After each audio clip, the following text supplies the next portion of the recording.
Hello students. तो चलिए अभी एग्जांपल की ओर बढ़ने वाले हैं। नॉर्मल फॉर्म इसका एग्जांपल देखेंगे जब by removing the first derivative. तो देखिए पहला एग्जांपल क्या है, solve by removal of first derivative. ठीक है, तो यहाँ पे फर्स्ट डेरिवेटिव रिमूव करना है यहाँ से। तो इक्वेशन क्या दिया, x square d square y upon d x square minus twice x d y upon d x plus x square plus two into y is equal to x cube into e to the power x. इस तरह से example है। तो चलिए सबसे पहले जो दिया हो अपने वर्किंग रूल के हिसाब से जो दिया हुआ डिफरेंशियल इक्वेशन है उसको पहले कन्वर्ट करेंगे स्टैंडर्ड फॉर्म में। ठीक है, तो किस तरह से करेंगे यहाँ पे देखिए। तो क्या बोलेंगे, converting given differential equation into, तो काय में कन्वर्ट करेंगे इसको, d square y upon d x square plus p into d y upon d x plus q into y is equal to r. इस फॉर्म में इसको कन्वर्ट करना है। तो आइए इक्वेशन जो अपना जो दिया है उसको सबसे पहले स्टैंडर्ड फॉर्म में लिखेंगे। तो x square into d square y upon d x square minus twice x into d y by d x plus x square plus two into y is equal to x cube e to the power x. अब इसको क्या करेंगे, divide करेंगे x square से, मतलब standard form के लिए। तो क्या मिलेंगे यहाँ पे, d square y upon d x square minus two by x into d y by d x plus क्या आ जाएगा यहाँ पे, one plus two upon x square into y is equal to x into e to the power x. ठीक है, simply क्या किया हमने, इस इक्वेशन को एक्स स्क्वायर से डिवाइड किया और जो टर्म मिलती है उसको इक्वेशन नंबर वन बोल देंगे। अब यहाँ पे क्या करेंगे, here p is equal to क्या आ जाएगा, ये पहला टर्म आ जाएगा minus two upon x, q is equal to कितना आ जाएगा, one plus two upon x square, और आर कितना आ जाएगा, x into e to the power x. ठीक है, तो ये मतलब अपने पी क्यू आर की वैल्यू मिल जाती। अब क्या करेंगे, इसका मतलब सॉल्यूशन निकालने के, मतलब कंप्लीट सॉल्यूशन निकालने के लिए वाई निकालना पड़ेगा। तो यहाँ बोलेंगे suppose y is equal to v into y one. ठीक है, और इसको बोलेंगे equation number two, be the complete solution of equation one, complete solution of equation one, मतलब ये इक्वेशन वन का कंप्लीट सॉल्यूशन होगा। ठीक है, अब क्या करेंगे, now removing removing first derivative from one we have to choose. जैसे अपने को फर्स्ट डेरिवेटिव रिमूव करना है तो उसके लिए क्या लेंगे, जैसे आपको मालूम वर्किंग रूल के हिसाब से y one is equal to e to the power minus one by two into integration of p d x, इस तरह की टर्म लेते थे। अब p मतलब कितना है, माइनस टू अपॉन एक्स है, तो यहाँ पे डाल देंगे e to the power minus one by two integration of minus two upon x d x. ठीक है, अब क्या करेंगे, इसका इंटीग्रेशन लेने के लिए टू को अगर बाहर लेते हैं तो माइनस माइनस प्लस हो जाएगा, टू टू कैंसिल हो जाएगा। तो यहाँ पे सिर्फ क्या बचेगा, e to the power integration of d x upon x, ये टर्म बचती है। तो ये टर्म क्या सोल्व हो जाएंगी, integration of one upon x क्या हो जाएगा, लॉग एक्स। ठीक है, अब यहाँ पे क्या होगा, ई और लॉग कैंसिल हो जाता है, अपने को मिलता सिर्फ एक्स। तो मतलब एक बात तो यहाँ हो गई कि y one is equal to x आ गया यहाँ पे। ठीक है, तो यहाँ पे लिखेंगे जैसे y one is equal to x आ गया, ये मिल जाता y one is equal to x. अब आगे क्या करना है, द वैल्यू ऑफ वी, मतलब यहाँ पे वैल्यू ऑफ वी को अगर कभी यहाँ पे दिया हुआ है तो डिफरेंशियल इक्वेशन किस तरह से आएंगे, तो यहाँ पे बोलेंगे the value of v is given bye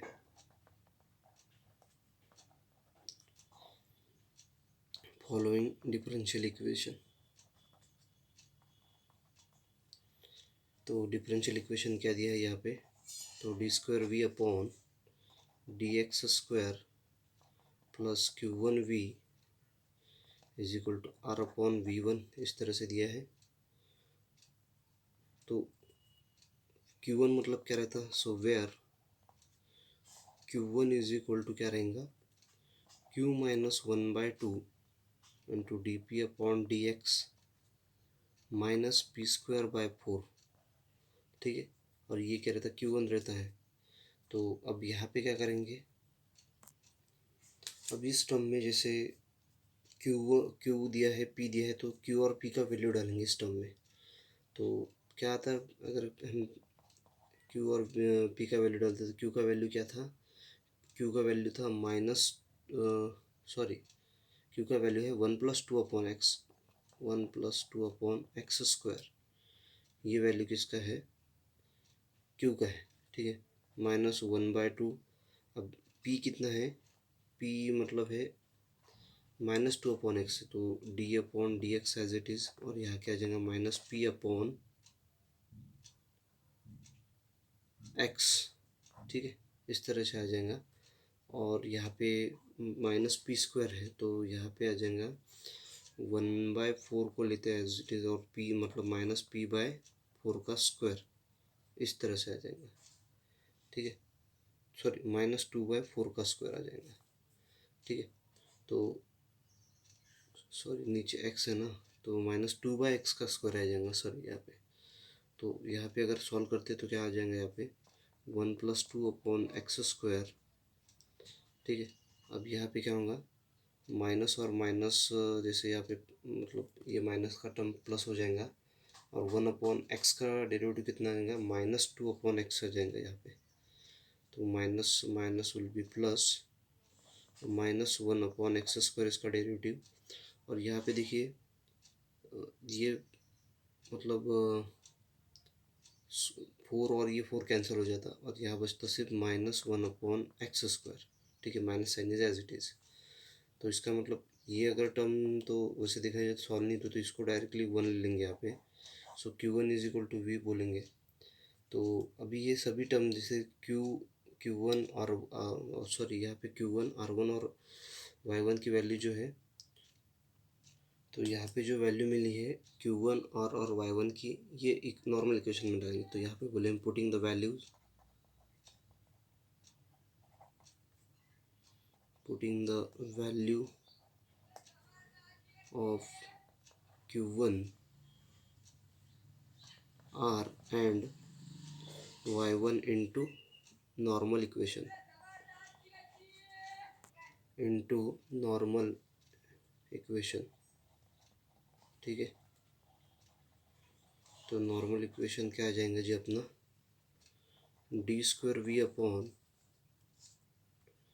D x square plus v is equal to x into e to the power x upon x, ठीक है। तो यह एक्स एक्स जो है कैंसिल हो जाता है, तो क्या मिलेगा मुझे, d square v upon d x square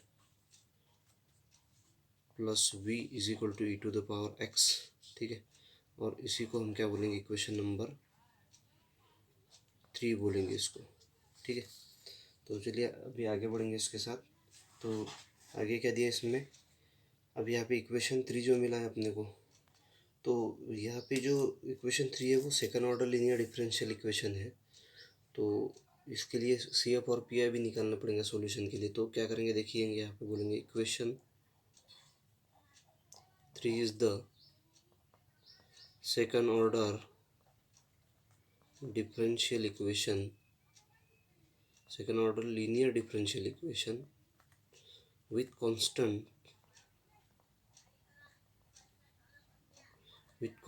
coefficient, and its solution is given by its, तो यहाँ पे its solution is given, ठीक है। तो गिवन बाय, तो क्या रहेगा solution, v is equal to C F plus P I, ठीक है। इस तरह से इसका सॉल्यूशन रहने वाला है। ठीक है, तो अगर कभी इसका मतलब C F plus P I निकलना है, इसलिए अपने को इक्वेशन 3 का ऑक्सिलरी इक्वेशन लेना पड़ेगा। तो यहाँ बोलेंगे दी ऑक्सिलरी इक्वेशन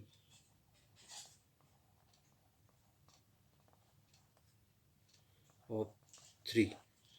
अब इसका ऑक्सिलरी इक्वेशन क्या आएगा, आपको मालूम है ऑक्सिलरी इक्वेशन के लिए D square is equal to हम एम पुट करते हैं, और ये जो बाकी टर्म है v इज इक्वल टू यहाँ 1 लेंगे। ठीक है, और ये तो e to the power v 0 लेंगे। तो यहाँ मुझे मिलेगा m square plus 1 is equal to 0, मतलब कितना आ जाएगा, m square is equal to -1। So m is equal to plus minus i आ जाएगा, मतलब ये इमेजनरी पार्ट में आ जाएगा। सो कॉम्प्लीमेंट्री फंक्शन क्या आएगा, e टू द पावर यहाँ पे आ जाएगा e to the power x into C1 cos x plus C2 sin x। ठीक है, ये हो गया सी एफ इसका। ठीक है, अब करते पी आई की बात यहाँ पे। ठीक है, तो अपने को पी आई भी चाहिए यहाँ पे। So now P I is equal to 1/d² plus 1 into e to the power x. अब यहाँ पे जो डी को रिप्लेस करेंगे एस के साथ, तो यहाँ बोलेंगे डी रिप्लेस बाय ए, मतलब d² plus 1 is not equals to 0 आ जाएगा। तो मतलब क्या मिलेंगे यहाँ पे 1/1² plus 1 into e to the power x. तो पी आई कितना था, 1/2 into e to the power x. This is your P I. ठीक है, पी आई मिल गया। नाउ क्या करेंगे, v is equal to C1 cos x plus C2 sin x। ठीक है, plus 1/2 e to the power x, ये term मिलता है यहाँ पे v is equal to. Okay, तो अब यहाँ पे क्या करेंगे, ये जो वैल्यू है v का और y1 का, ये पुट करेंगे हम अपने कंप्लीट सॉल्यूशन में। So putting the value of y1 and v into complete solution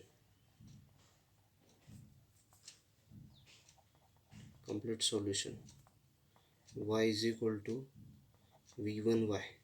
ठीक है, सो क्या इतना y is equal to v कितना है यहाँ पे C1, तो C1 cos x plus C2 sin x plus 1/2 e to the power x, और y कितना आ जाएगा x इंटू एक्स। तो ये हो जाएगा यहाँ पे इसका जनरल सॉल्यूशन। ठीक है दोस्तों, तो इस तरह से इस क्वेश्चन में अपने को करना था जनरल सॉल्यूशन के लिए।